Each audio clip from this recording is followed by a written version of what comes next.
네, 안녕하십니까. 명인학원에서 수능국어 가르치고 있는 강사 권태영이라고 합니다. 만나게 돼서 반갑습니다. 네, 일단 지금 제가 이번 고3 국어에 관련된 설명회를 진행하게 됐었는데, 일단 제가 지금 드릴 말씀은 딱 세 가지 정도로 생각을 해주시면 될 것 같습니다. 일단은 첫 번째는 이번 올해 수능이 어땠는지, 그리고 이걸 기반으로 이제 우리 자녀들이 보게 될 수능은 어떨 것인지에 대한 게 첫 번째고요. 두 번째는 저희 김정현 국어는, 그리고 저는 여기에 대해서 어떻게 대비를 했었으며 앞으로 다가올 수능은 어떻게 대비를 할 것인지, 마지막으로 지금 이번 김정현 국어 그리고 이 명인학원 국어에서 가장 큰 변화라고 볼 수 있어요. 콜라보 수업인데 왜 콜라보 수업으로 진행을 하게 되는지, 그 지점에 대해서 일단은 말씀을 해드리도록 하겠습니다. 먼저 첫 번째는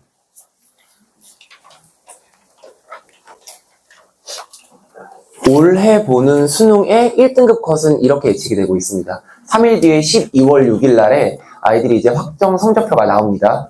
근데 지금으로서 이제 모든 사이트들을 통합을 해봤었을 때, 국어 같은 경우에는 1등급이 언어와 매체 기준으로 91점에서 92점, 화법과 작문 기준으로 93점에서 94점으로 예측이 되고 있습니다. 그러면은 어떻게 될 것이냐, 우리 아이가 볼 수능은 어떻게 될 것인지, 그게 가장 화두여야 되는데, 혹시 함부로 이 수능이 어려울 것이다, 그리고 쉬울 것이다 라고 예측하는 강사가 있다면 그건 장사입니다. 왜냐면은 예측을 할 수 없는 게, 지금 저희 아이들이 보는 교육과정이 첫 시행됐었던 게 22학년도 수능인데, 이 22학년도 수능의 경우에는 언어와 매치 기준으로 1등급 컷이 84점이었습니다. 굉장히 놀라운 수치인 게, 84점이라는 경우는 재수생 포함해서 전국에서 84점만 맞으면 4% 안에 들을 수 있었다는 얘기입니다. 근데 23학년도 같은 경우에는 95점이었습니다. 1년 만에 몇 점 차이죠, 어머님들? 11점 차이가 뛰게 되었습니다. 작년 제가 재수종합반에 있었을 때 24학년도 수능은 어땠냐? 83점에서 85점으로 예측이 됐습니다. 다시 11점에서 10점가량이 내려갔죠. 그리고 올해 봤었던 수능에선 다시 91점에서 92점으로 예측되고 있습니다. 그러면 우리가 믿을 수 있는 건 뭐냐? 쉽다, 어렵다는 함부로 단언할 수 없는데, 평가원은 난이도 같은 것을 그렇게 크게 고려하지 않는구나 라는 걸 아셔야 되는 거고, 그럼 우리 아이가 어떤 수능을 대비해야 되냐?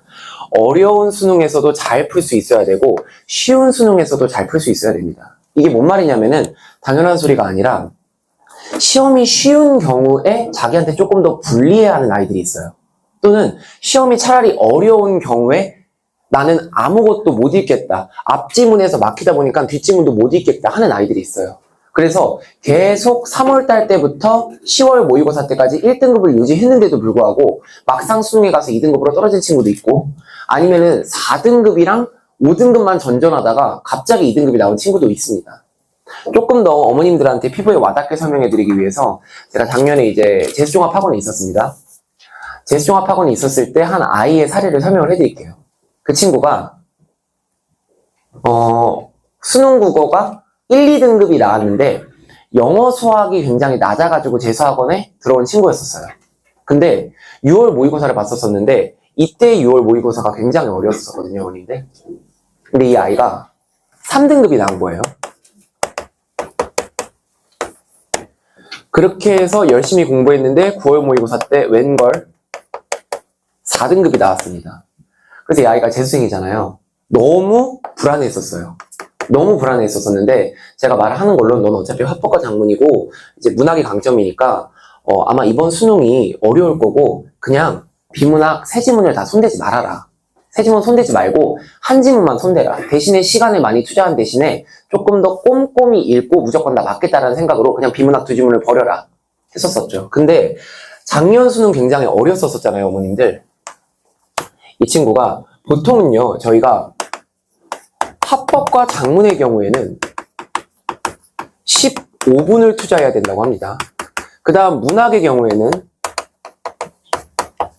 25분입니다. 그러면은 총 40분이죠. 수능 국어는 80분 동안 진행되죠. 40분 남았었죠. 그래서 독서에서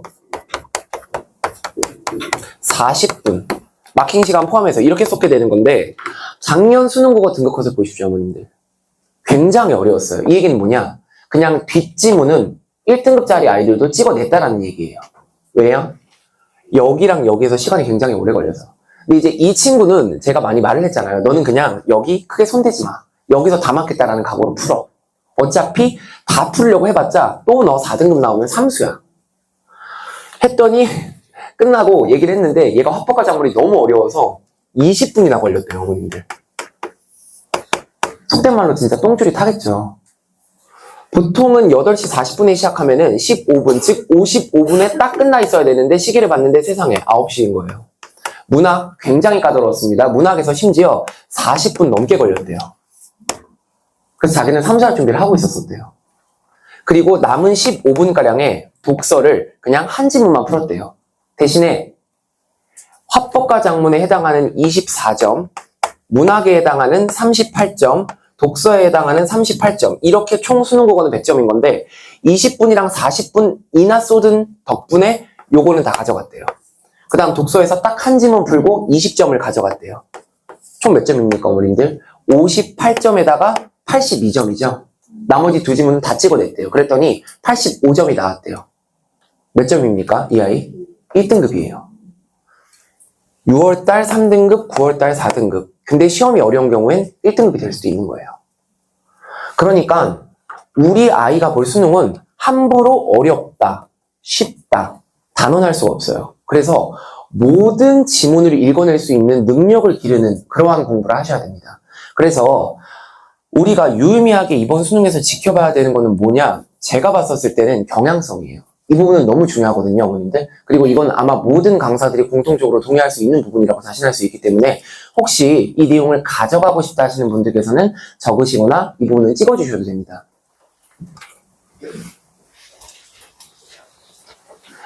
자, 그럼 보겠습니다. 이번에 수능은 어땠었냐? 일단은 첫 번째, 문학의 경우에는 선택지가 너무나 까다로웠었습니다. 선택지가 까다로웠다라는 말은 뭐냐? 제가 가장 많이 예시를 드는 건데 어머님들 혹시 신데렐라 이야기 아시죠? 신데렐라 이야기 다 아실 거예요. 그죠?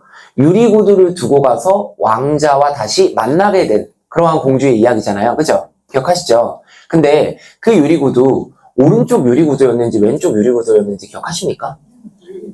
그것까지 기억 안 하시죠? 그죠? 그죠? 또는 백설공주 있잖아요. 백설공주가 독사과를 받았는데 그 독사과가 빨간 사과였는지 청사과였는지 정확하게 기억하세요? 잘 기억이 안 나시죠? 이러한 것들은 우리 아이들도 수능 현장에서 소설 한 편을 읽어낼 때는 공주나 왕자 또는 중심 인물들의 관계에 집중하지 그렇게 지역적인 정보까지 다 못 외워요. 그죠? 인간이기 때문에 못 외워요. 근데 선택지가 까다로웠다는 얘기는 뭐냐? 방금 제가 말씀드린 것처럼 기억에 안 남았을 법한 정보를 선택지 하나에서 3개를 물어봤어요. 예를 들어가지고 백설공주가 청사과를 먹고 뭐 무슨 색깔로 된 관에 누워서 어디에 있었다. 이런 식이면 아이들은 어디에 있었는지, 관 색깔은 뭐였는지, 사과 색깔은 뭐였는지 계속 어떻게 해야 되겠습니까? 선택지를 판단했었을 때 지문으로 가서 일일이 찾아야 돼요. 사과가 무슨 색이었지? 관이 어디 있었었지?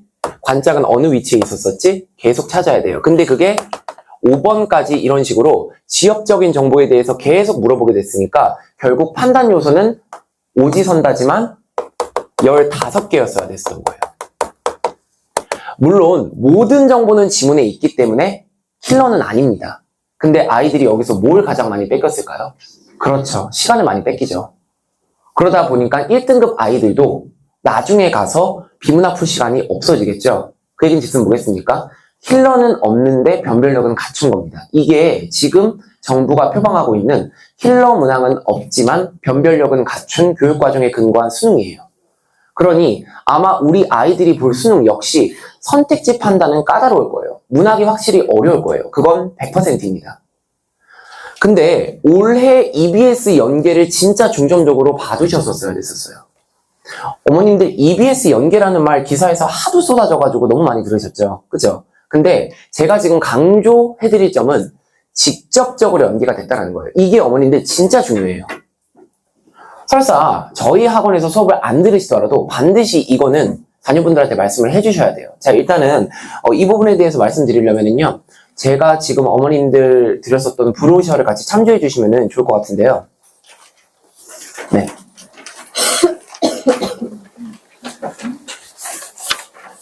그 브로셔에서 봐주셨을 때 한 페이지만 넘겨보시면은 바로 일단 제 수업에서 6월 모의평가 EBS 연계 적중 페이지가 나올 겁니다. 그죠? 한 페이지만 넘겨주시면은 커리큘럼 다음에 6월 모의고사 EBS 연계 적중 페이지가 나오는데요. 자, 일단은 그 칸의 왼쪽이 바로 우리 아이들이 봤었던 시험지입니다. 그리고 오른쪽은 제 교재인데 토시 하나 틀리지 않고 그대로 나왔습니다. 제 교재가 대단한 게 아니라요. 그냥 EBS 수능 특강에 있는 작품을 그대로 실어 넣은 거거든요. 근데 그게 그대로 나왔습니다. 하나 더, 한 페이지만 더 넘겨주실 수 있으실까요?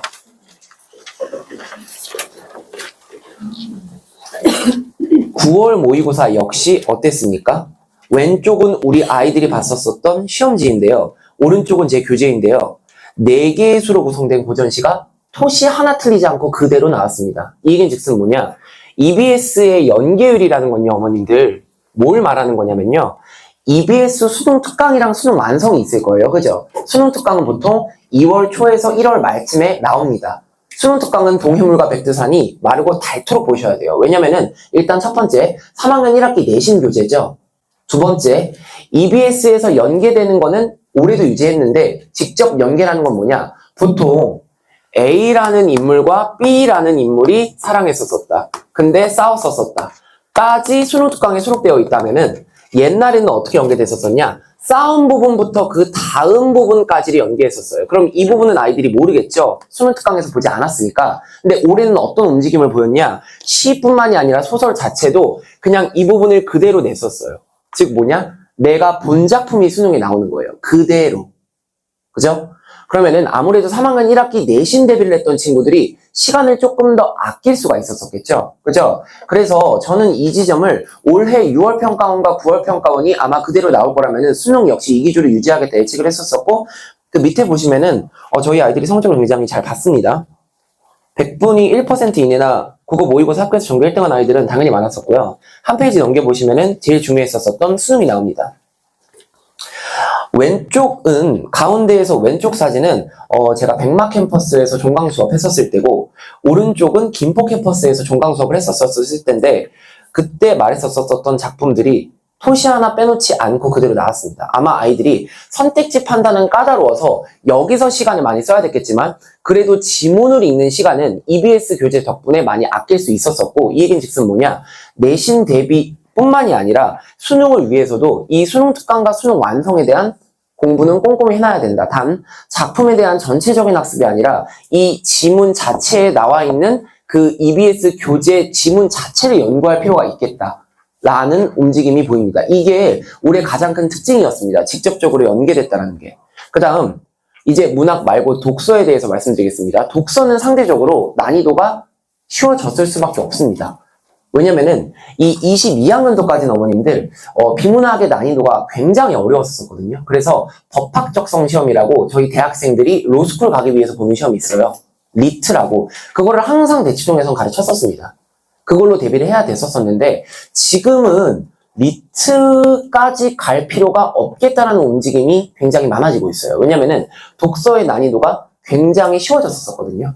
근데 아이들이 특정 소수 문제에서 시간을 굉장히 많이 뺏겼습니다. 이 얘기는 즉슨 뭐냐? 애초에 문제화될 정보를 우리가 뽑아볼 수 있어야 된다는 거예요. 지문이 쉬워졌기 때문에.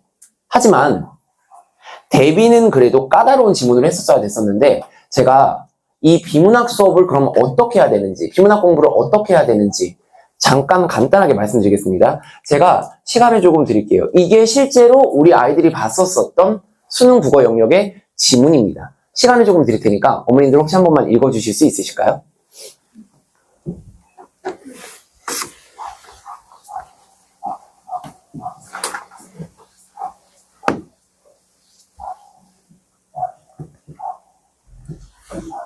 말이 안 되죠. 너무 말이 안 되죠. 그죠? 잘 무슨 말인지 모르실 수 있을 거예요. 그죠? 제가 저번에 백마 캠퍼스에서도 이렇게 진행을 했었었는데 끝나고 어머님 한 분이 저한테 말씀했었어요. 반성하게 된다고 우리 아들한테 맨날 뭐라 그랬는데 야 국어 다 한국어로 된 건데 왜 그것도 못 읽냐 했는데 이거 한번 읽어보니까 아 왜 못 읽는지 알겠대요. 이게 사실 아기 때부터 독서를 안 해서 생기는 문제는 아니에요. 그죠? 자 어머님들 이 지점이 굉장히 중요한 게 우리 아이들이 어떠한 강사든 이 지문에 대한 해석은 깔끔하게 해낼 거예요. 그죠? 근데 이 정도 되는 인원에서 우리 아이가 앉아서 그냥 그 강사의 포스나 말빨에 눌려가지고 그냥 듣고만 오는 거 아닌가 걱정도 한번 해보셔야 됩니다. 그죠? 자, 이 지문은 그냥 읽고 풀어서 되는 게 아니에요. 비문학은 읽는 방법을 반드시 체화시킬 수 있으셔야 돼요. 체화라는 건 그냥 찌르면 바로 나올 수 있도록 그 기능에 대한 학습이 중요하다는 거죠. 그죠? 그래서 저는 이 읽는 방법을 굉장히 중요시하는 사람이었었는데요. 몇 가지를 잠깐 알려드리자면은 일단 기본적으로 지문에 나온 모든 정보를 저희가 기억할 수는 없습니다. 그죠? 그러면은 다시 돌아갈 수도 있어야 되고 회귀할 수도 있어야 되고 2번 정보량이 많은 상황에서는 무턱대고 읽으면은 이해가 안 가요, 글이. 그래서 끊어 읽을 수 있어야 됩니다. 또한 지문을 정리할 때는 조금 더 쉽게 글보다는 이미지화 시킬 수 있어야 됩니다. 비문학 공부를 어떻게 해야 되냐? 그냥 단순히 매산비, 마더텅, 마달, 자이스토리 너무 많이 들어보셨죠? 이거 맨날 읽고 풀고 소용없습니다, 어머님들. 왜요? 또 이런 지문 나오면 우리 아이들 어차피 또 틀려요. 그죠? 그러면은 이 읽는 방법을 우리가 가져갈 수 있어야 되는데 이게 뭔 말이냐? 한번 가볼게요. 자, 정립, 반정립, 종합이라고 했었을 때 이거 아는 어머님들 아무도 없습니다. 저도 몰라요. 철학가로 나오지 않았는데. 단, 변증법의 논리적 구조를 일컫는 말이다. 오케이? 이 문장을 끊어서 생각을 해봐야 돼요. 변증법의 논리적 구조? 아, 정립, 반정립, 종합이라는 게 요렇게 생겼다는 얘기구나. 변증법이라는 아이의 구조가 정립, 반정립, 종합으로 생겼다는 얘기네. 근데 이 변증법을 해겔이 주장했다라는 거구나. 오케이, 여기까지 알겠다. 근데 그 다음 문장이 우리 아이들이 진짜 어려워했었던 까다로워했었던 문장입니다. 이거를 끊지 않고 그대로 가면 문제가 생기는 건데 변증법은 대등한 위상을 지니는 세 범주의 병렬이 아니라 대립적 두 범주가 조화로운 통일을 이루어가는 수렴적 상향성을 구조적 특징으로 한다. 이거 그냥 읽고 그렇게 넘어가 버려요. 우리 아이들은 수능 현장에서. 그럼 이해 안 된 거예요. 그렇게 선택지에 손을 대면은 그냥 다 찍기 싸움밖에 안 돼요. 비문학은 이렇게 자기 사고를 막는 문장을 끊어 읽는 연습을 해서 독해력을 늘려야 되는 건데 자, 끊어 읽는다라는 게 뭔 말이냐? 변증법은 대등한 위상? 아, 이렇게 추상적인 말 나왔었을 때 저희가 이해하기 쉬운 말로 조금 바꿔볼 수 있어야 돼요. 대등한 위상이라는 건 뭘 말하는 거겠습니까? 똑같은 위치라는 거죠. 그죠? 그 똑같은 위치가 아니라 대립적인 두 범주? 잠깐만, 갑자기 이게 왜 나왔지? 바로 여기서 우리가 회귀할 수 있어야 돼요. 여기서 말하는 대립적 두 범주는 뭘 얘기하는 거겠습니까? 바로? 맞아요. 정립과 반정립. 어머님 수능 다시 보셔야 될 것 같아요. 정립과 반정립이죠. 이 두 범주가 조화로운 통일을 이루어가는 수렴적 상향 위로 올라간다라는 것 같은데 오케이. 그 얘기는 즉슨 내가 이 지문을 정리해 봤었을 때 정립과 반정립이라는 대립적인 두 범주가 종합이라는 아이로 수렴해가는 형태구나. 이게 변증법이고 이걸 주장한 사람이 일단 해겔이겠다라고 이해하는 힘이 필요해야 돼요. 이렇게 이해하려면 반드시 어떻게 해야 되냐? 끊어서 사고를 할 수 있었어야 됐었고 이와 같이 이미지화 시킬 수 있었어야 됐었고 중간에 모르는 정보가 나오면은 아까 대립적 두 범주가 뭐였었지? 맞아. 정립, 반정립이다. 이렇게 위로 돌아가는 힘이 역시 필요해요. 그래서 정리하자면은 문학은 EBS에 대한 연계적 지식과 하나 더 선택지를 판단하는 힘, 비문학은 그리고 읽는 방법에 대한 학습이 굉장히 중요했었습니다. 그러면 오늘 이제 마지막으로 왜 저희가 콜라보 수업을 준비했었냐? 낱개 자료 혹시 한 번만 봐주실 수 있으실까요? 흑백으로 된 낱개 자료가 있을 거예요. 네, 거기 자료 보시면은 제가 후보 캠퍼스에서는 바로 작년에 진행하지는 않았었는데 올해 이제 처음으로 진행을 해보는 건데 그래서 이제 대표적으로 운정 캠퍼스의 아이들의 성적을 조금 갖고 왔습니다. 여기서 보시면은 셋째 보이시죠? 셋째에서 보시면은요, 지상고부터 동패고, 중간에 한빈고, 뭐, 운정고 아이들이 있었었는데, 처음부터 잘했었던 아이들 말고, 우리 아이들이 3, 4, 5등급인데, 이 학원에 맡겼을 때 늘 수 있나? 네, 늘 수 있습니다. 결과가 증명할 수 있는 거고, 조금 더 구체적으로 말씀드리자면은, 이렇게 똑같이 방금처럼 수업을 해도, 1등급짜리 아이들은, 맞아, 나 저렇게 읽고 있었는데, 이해된다. 라는 아이들이 있는가 반면, 4, 5등급 아이들은 그 수업 자체는 잘 못 따라와요. 그냥, 저런 건가? 이런 건가? 맹한이 있어요. 그래서, 김정현 선생님이랑 저랑 회의를 했었을 때 느낀 게, 김정현 선생님이 먼저 말씀하셨어요. 후보 캠퍼스 아이들이 굉장히 수능을 잘 봤다. 상위권 아이들이 역시 잘 봤다. 근데 조금 더 욕심을 부리셔서 중하위권 아이들이랑 3등급 아이들도 우리가 한번 1등급을 만들어 보고 싶은데, 김정현 선생님께서는 어머님들께서 다 아시다시피 20년째, 아니 20년이 넘는 기간 동안 이 지역에서 일탈을 유지하고 계세요. 그건 이유가 있는 거예요. 왜냐? 교육과정 전반에 대한 문학 개념이랑 문법에 대한 지역적 개념까지 너무나 잘 알고 계세요. 그 개념을 쏟아내시는 수업과 김정현 선생님이 저한테 말씀하신 건 제가 재수종합반 출신이다 보니까 1대1 관리나 이러한 수능에 대한 조금 요즘 기조는 이런 거다 저런 거다라고 예측하는 힘이 좀 있거든요. 그래서 이 두 개를 조금 같이 해봐서 우리가 조금 이 3, 4등급 아이들도 한번 늘려보자 라는 목표로 지금 이 수요일부터 개강하는 콜라보 수업을 진행하게 됐는데 수업 진행 방향은 화법과 작문의 경우에는 제가 맡게 되고 언어와 매체의 경우에는 김정현 선생님이 맡게 되고 독서와 문학은 같이 들어가게 될 겁니다. 근데 중요한 거는 저희가 조교가 관리하지 않습니다. 저희는 조교가 관리하지 않고 학습을 못 따라오는 아이에 대해서는 저희가 일단 1, 2월 달에는 학교를 가지 않죠. 우리 아이들이 방학이죠. 그러면은 어떻게 할 거냐? 저희 수업은 1월 1일 수요일 날에 개강합니다. 25일날 공개 강의 후에 1월 1일날 바로 개강을 하는데 이 수요일 전 시간 또는 이제 김정현 선생님과 여기 후보 캠퍼스 학원 측과 얘기해서 다른 시간대 제가 테마별로 보강에 들어가게 됐습니다. 이게 뭐냐? 1등급짜리 아이들 같은 경우에는 아까 제가 말씀드렸었던 법학 적성 시험이나 과학 지문, 리트 이런 고난도에 대한 수업이 따로 필요해요. 그러한 수업을 진행하는 보강이 1주, 그 다음 주는 사실 우리 예체능 하는 친구들이나 진짜 하위권에 있는데 우리 아이가 진짜 못하는데 하는 친구들 시 읽는 기초 방법부터 다시 갈 겁니다. 그래서 지금 여기 표에 보시는 것처럼 4등급이나 5등급 한 아이들이 1등급, 2등급을 맞을 수 있도록 저희가 책임지고 조금 진행을 할 테고 그래서 변화된 김정현 국어와 또 이제 후보 캠퍼스에서 제가 처음 런칭하는 건데 작년에 딱 후보 캠퍼스를 제외하고 다 했었거든요.